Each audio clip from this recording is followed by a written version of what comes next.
He was born on an island that did not truly belong to France, to a family that did not truly belong to power, in a world that did not expect him to matter.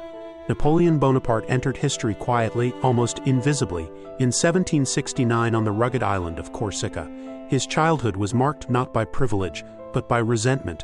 He spoke French with a thick accent that others mocked. His clothes were worn, his manners awkward, and his temper sharp. Among classmates who laughed easily and dreamed small dreams, Napoleon stood apart, withdrawn and watchful. He did not play like other children. He studied. He read endlessly about ancient conquerors, fallen empires, and men who bent history to their will. Even then, something burned inside him. Not joy, not kindness, but ambition sharpened by humiliation. He learned early that the world does not reward patience, only power. As France descended into revolution, the old order collapsed in chaos and blood. Kings fell, churches burned, and the streets filled with anger. Where others saw terror, Napoleon saw opportunity. He aligned himself not with ideals, but with momentum. He understood something most men did not.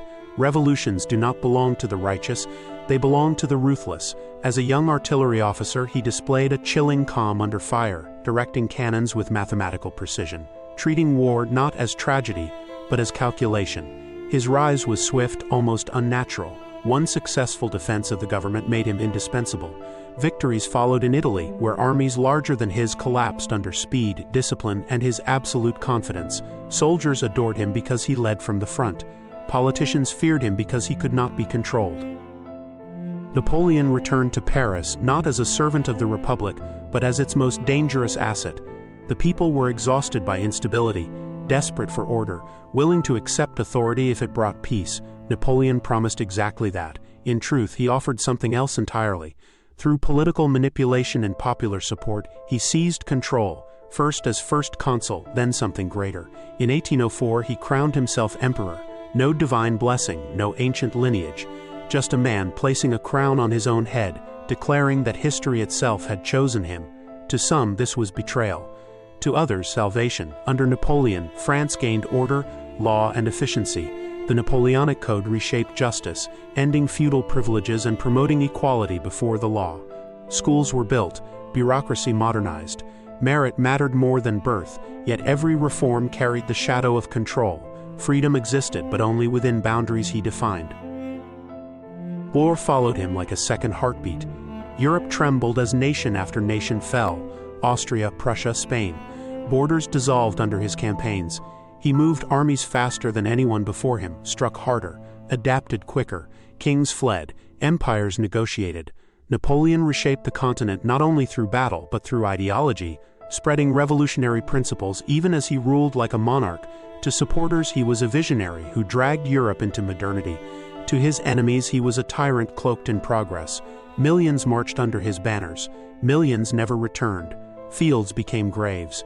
Cities became memories, yet Napoleon pressed forward, convinced that history demanded sacrifice and that he alone was capable of paying its price.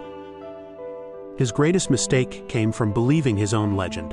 In 1812, he invaded Russia, expecting another swift victory. Instead, he met distance, fire, and winter. The Russians retreated, burning their own land, denying him food and shelter.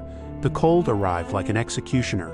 Soldiers froze where they stood, horses collapsed. Discipline dissolved into desperation. Of the massive army that entered Russia, only a fraction returned. The myth of invincibility shattered. Europe rose against him. Coalition after coalition formed, no longer afraid.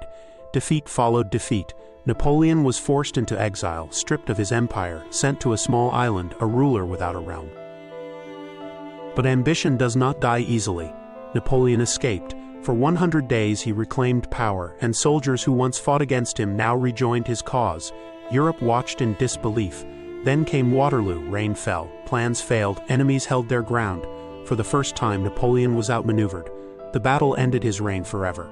He was exiled again, this time to a distant, lonely island surrounded by ocean and silence. There, the man who once commanded continents lived under watch, pacing, reflecting, justifying, remembering.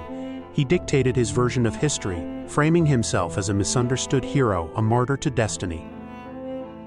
Napoleon Bonaparte died in 1821, far from France, far from power.